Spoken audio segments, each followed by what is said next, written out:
Hello friends, সবাইকে welcome জানাই নতুন একটি ভিডিওতে। এই মুহূর্তে যে গুরুত্বপূর্ণ আপডেটের দিকে আমরা নজর রাখবো সেটি হচ্ছে প্রাথমিক টেট 2022 প্রশ্নভুল মামলার আজকের আপডেট। 2022 টেট প্রশ্নভুল মামলার গুরুত্বপূর্ণ নির্দেশ দিলেন মাননীয় বিচারপতি রাজশেখর মান্থা। টোটাল 24টি প্রশ্নে ভুল রয়েছে 2022 টেট প্রশ্নে। সত্যি কি এই প্রশ্নগুলোতে ভুল রয়েছে বা অ্যান্সার কিতে কি সত্যি পরিবর্তন আনা দরকার? এই প্রশ্নের যথার্থতা খুঁজতে টেট 2022 প্রশ্নভুল মামলার কোন কোন প্রশ্নে ভুল রয়েছে সেগুলো ভেরিফাই করার জন্য এক্সপার্ট কমিটি গঠন করার নির্দেশ মাননীয় বিচারপতি রাজশেখর মান্থা। তবে এবার যাদবপুর বিশ্ববিদ্যালয়ের উপাচার্যকে এক্সপার্ট কমিটি গঠনের নির্দেশ দিলেন।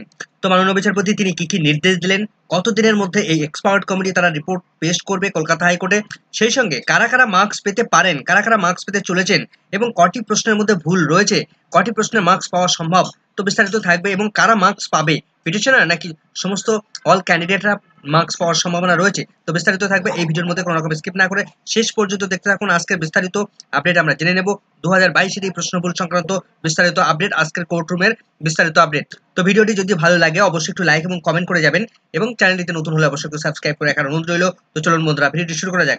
তো আজকের 2022 টেটের প্রশ্নভুল মামলায় মাননীয় বিচারপতি রাজশেখর মান্থার বেঞ্চে 2022 টেট প্রশ্নভুল নিয়ে অনেকগুলো মামলা তার কাছে আজকে শুনানির জন্য উঠেছিল।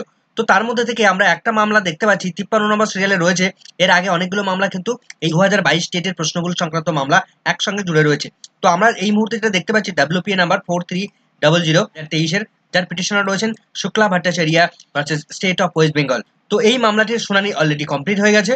2022 টেট প্রশ্নভুল মামলায় টোটাল 24টি প্রশ্নের মধ্যে ভুল রয়েছে বা ভুল অ্যান্সার কি নিয়েছে প্রাথমিক শিক্ষা পর্ষদ, এমন অভিযোগে কলকাতা হাইকোর্টের দ্বারস্থ হয় প্রচুর পরিমাণে পিটিশনার বা প্রচুর পরিমাণে এমন মামলা কলকাতা হাইকোর্টে আজ কিন্তু লিস্টেড হয়েছিল মাননীয় বিচারপতি রাজশেখর মান্থার বেঞ্চে। তো ইতিপূর্বে আমরা দেখতে পেয়েছি বেশ কিছুদিন আগেও কিন্তু মাননীয় বিচারপতি রাজশেখর মান্থা তিনি এই 2022 টেস্ট প্রশ্নভুল সংক্রান্ত কতগুলো গুরুত্বপূর্ণ নির্দেশ তিনি দিয়েছিলেন। প্রথম যখন তিনি নির্দেশ দিয়েছিলেন তখন দেখা গেছিল যে সেখানে 15টি প্রশ্নের মধ্যে ভুল রয়েছে এবং কতগুলো তিনি এক্সাম্পল দিয়ে সেই প্রশ্নগুলোর মধ্যে অ্যাকচুয়ালি যে ভুল রয়েছে সেটা কিন্তু মাননীয় বিচারপতি তিনি প্রুভ করে দেখিয়ে দিয়েছিলেন। এবং বেশ কিছু প্রশ্নের ক্ষেত্রে দেখা গেছিল যে প্রাথমিক শিক্ষা পর্ষদ তারা যে অ্যান্সার গ্রহণ করেছিল সেটা যথার্থ ছিল, অর্থাৎ পিটিশনাররা তারা ভুল দাবি জানিয়েছিল। তো পিটিশনাররা আপাতত সামগ্রিকভাবে লাস্ট পর্যায়ে এসে দাঁড়িয়েছে টোটাল 24টি প্রশ্ন। এই 24টি প্রশ্নের মধ্যে ভুল রয়েছে বলে তারা দাবি জানিয়েছে। কিন্তু 24টি প্রশ্নে ভুল দাবি জানানোটাই মানে কিন্তু 24টা প্রশ্নের তারা মার্কস পেয়ে যাবে এমনটি নয়। তো আজকে মাননীয় বিচারপতি রাজশেখর মান্থা তিনি যখন বুঝতে পারলেন যে এই যে প্রশ্নগুলো রয়েছে তার মধ্যে কিছু কিছু প্রশ্নে তো অবশ্যই ভুল রয়েছে, তবে এই সমস্ত প্রশ্নগুলো ভেরিফাই করার জন্য অবশ্যই একটি এক্সপার্ট কমিটি প্রয়োজন।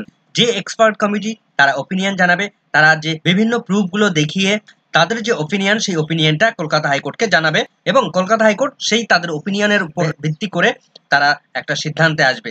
তো টোটাল যে 24টি প্রশ্নের মধ্যে ভুল রয়েছে সেই প্রশ্নগুলোর মধ্যে যথার্থ ভুল রয়েছে কিনা সেটা যাচাই করার জন্য যাদবপুর বিশ্ববিদ্যালয়ের যিনি উপাচার্য রয়েছেন তাকে নির্দেশ দেওয়া হচ্ছে তিনি একটি এক্সপার্ট কমিটি গঠন করার।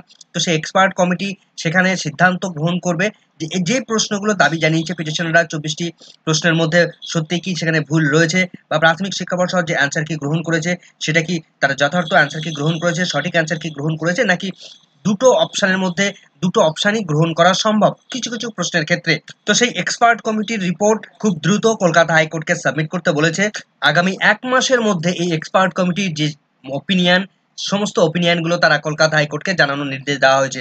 তো আমরা দেখে নেব সরাসরি কলকাতা হাইকোর্টের অফিসিয়াল ওয়েবসাইট থেকে বর্তমানে স্ট্যাটাসটা কি রয়েছে এবং পরবর্তী ডেট কবে ফিক্সড করা হয়েছে তা আমরা সরাসরি দেখব। তো আমরা যেটা দেখতে পাচ্ছি 2022 টেট প্রশ্নভুল মামলার যে মামলাটি ফাইল নাম্বার 4320/2023 এর, মামলাটির রেজিস্ট্রেশন নাম্বার 4300/2023 এর, মামলাটি ফার্স্ট হিয়ারিং এর ডেট এখানে আমরা দেখতে পাচ্ছি এবং নেক্সট হিয়ারিং এর ডেট অর্থাৎ পরবর্তী শুনানির ডেট দেখুন ইতিমধ্যেই দিয়ে দিয়েছে কলকাতা হাইকোর্ট। 19 জুন 2024 তারিখ পরবর্তী শুনানির জন্য ফিক্সড করে দিলেন মাননীয় বিচারপতি রাজশেখর মান্থা। এই মামলাটি পিটিশনার রয়েছেন Shukla Bhattacharya versus state of West Bengal. তো এই মামলার সঙ্গে মেন যে মামলাটা রয়েছে 4320/2023 এর মেন মামলা এবং তার সঙ্গে সঙ্গে এগুলো হচ্ছে বাঁদিকে ফাইল নাম্বার এবং ডান দিকে কেস নাম্বার রয়েছে এই মামলাগুলোর। তো প্রচুর পরিমাণে কেস ফাইল রয়েছে কিন্তু এই মামলাটির সঙ্গে। তো আমি একটু নিচে নিচে নামিয়ে যাচ্ছি, আপনারা দেখে নিতে পারবেন যে কত কত কেস ফাইল দেখুন যুক্ত রয়েছে এবং এর মধ্যে ইতিমধ্যে কিন্তু একটি মামলা ডিসপোজ করে দিয়েছেন মাননীয় বিচারপতিরা। তো এই মামলাটি কিন্তু মাননীয় বিচারপতি অভিজিৎ গঙ্গোপাধ্যায় তিনি শুনানি প্রক্রিয়া শুরু করেছিলেন, দীর্ঘদিন তার আন্ডারে শুনানি হয়েছে। তো এখন আমরা দেখতে পাচ্ছি লাস্ট দেখুন আজকের যে ডেট রয়েছে 25/4/2023 তারিখ, অর্থাৎ আগের ডেটটা দেখুন 25/4/2024 তারিখ আজকে কিন্তু বিস্তারিত শুনানি হয়েছে এবং পরবর্তী শুনানির ডেটও কিন্তু দিয়ে দেওয়া হয়েছে 19/6/2024 তারিখ পরবর্তী শুনানির ডেট ফিক্স করা হয়েছে। তবে আজকের অর্ডার কপি এখনো পর্যন্ত প্রকাশিত হয়নি, সেটা প্রকাশিত হলে অবশ্যই আমরা সেই বিষয়টা নিয়ে আপডেট দেব। তো এর আগের দিন মাননীয় বিচারপতি রাজশেখর মান্থা তিনি 8 তারিখের একটা অর্ডার দিয়েছিলেন এবং 2 তারিখে মূল একটা অর্ডার দিয়েছিলেন। 2 তারিখের অর্ডারটাকে কারেকশন করার জন্য 8 তারিখে মামলাটিকে মেনশন করানো হয়েছিল, অর্থাৎ 2 তারিখের অর্ডারের মধ্যে কিছু কিছু ভুল ছিল, সেই ভুলগুলোকে সংশোধন করেছিলেন 8 তারিখে। তো এই 2 তারিখে তিনি কি কি অর্ডার দিয়েছিলেন আমরা এক ঝলকে একটু যদি দেখে নিই। তো আমরা 2 তারিখের অর্ডারের কপির মধ্যে চলে এসেছি 2/4/2024 তারিখে কোর্ট নম্বর 13 মাননীয় বিচারপতি রাজশেখর মান্থা মামলা রিট পিটিশন নাম্বারগুলো আমরা এখানে পরপর দেখতে পাচ্ছি। তো আমরা মূল পয়েন্টের দিকে চলে যাব। এদিকে আর বিস্তারিত যে সমস্ত রিট পিটিশন নাম্বারগুলো ছিল সেগুলো আপনারা দেখতে পাচ্ছেন এখানে পরপর।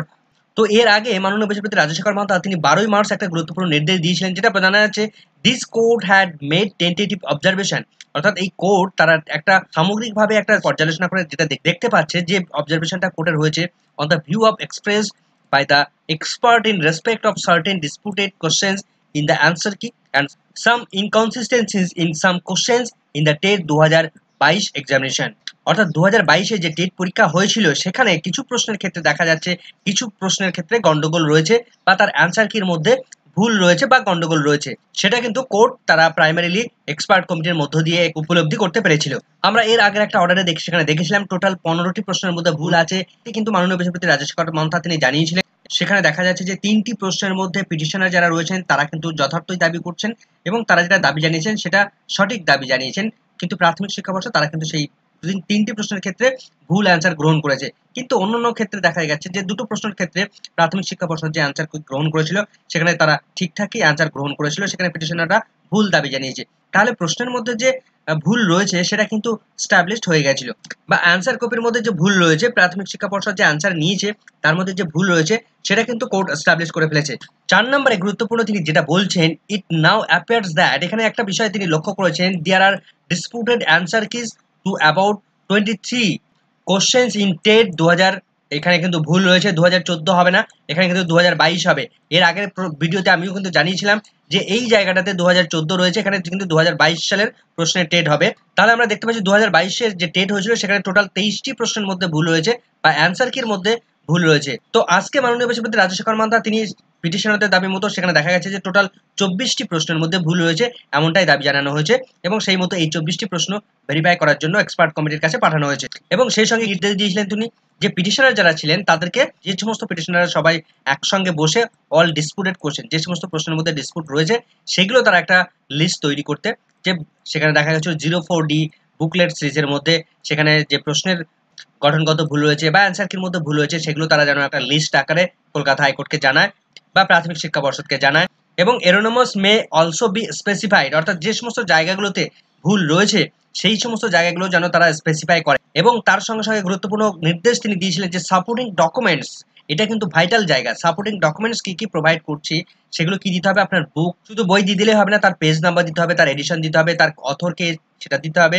এবং তার পাবলিশার কারা রয়েছে সমস্ত বিষয়গুলো ইন্ডিকেট করতে হবে। তার পাশাপাশি বোর্ড এবং এক্সপার্ট কমিটি যেটা গঠন করা হবে তাদেরকেও নির্দেশ দিচ্ছেন যে তারাও যেন তারা যে সাপোর্টিং ডকুমেন্টস বা রেফারেন্সগুলো দেবেন সেগুলোও যেন তার সেখানে বুক রেফারেন্স, তার পেজ নাম্বার, তার এডিশন, তার অথর এবং তার পাবলিশার সমস্ত ডিটেলস সবগুলো যেন মেনশন করা থাকে। অর্থাৎ পিটিশনাররা তারা যেমন সমস্ত ডিটেলসটা জানাবে তেমন এক্সপার্ট কমিটি তারা যে ওপিনিয়নটা জানাবে সেগুলো যেন যথেষ্ট পরিমাণে স্বীকৃত কোনো টেক্সট বই বা কোনো রেফারেন্স বই থেকে তারা যেন তার সাইটেশনটা যেন যথাযথ করেন।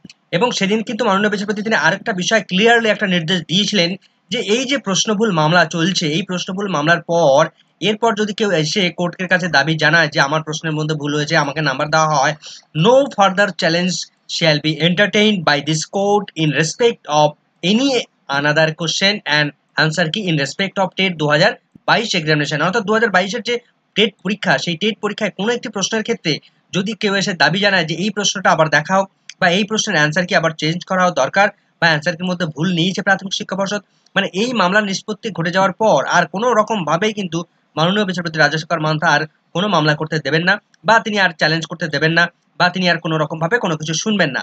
তাহলে পিটিশনারদের দাবি মতো যে 24টা প্রশ্নের মধ্যে ভুল রয়েছে সেই 24টা প্রশ্ন এক্সপার্ট কমিটি তারা রিভেরিফাই করে দেখবে। যাদবপুর ইউনিভার্সিটি থেকে সেই এক্সপার্ট কমিটি গঠন করা হবে, তারা আগামী 1 মাসের মধ্যে সমস্ত যে অপিনিয়ন তাদের যে বক্তব্য, সমস্ত তাদের রিপোর্ট, সেই রিপোর্টগুলো আগামী ১ মাসের মধ্যে সাবমিট করতে হবে কলকাতা হাইকোর্টে, এবং কলকাতা হাইকোর্ট কিন্তু সেদিনই একটা ফাইনাল ডিসিশন নেওয়ার সম্ভাবনা রয়েছে।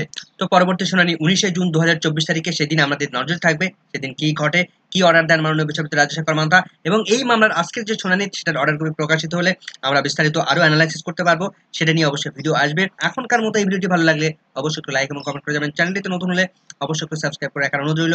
পাশে থাকা বেল আইকনটি অবশ্যই অন করে রাখবেন। সকলকে ধন্যবাদ।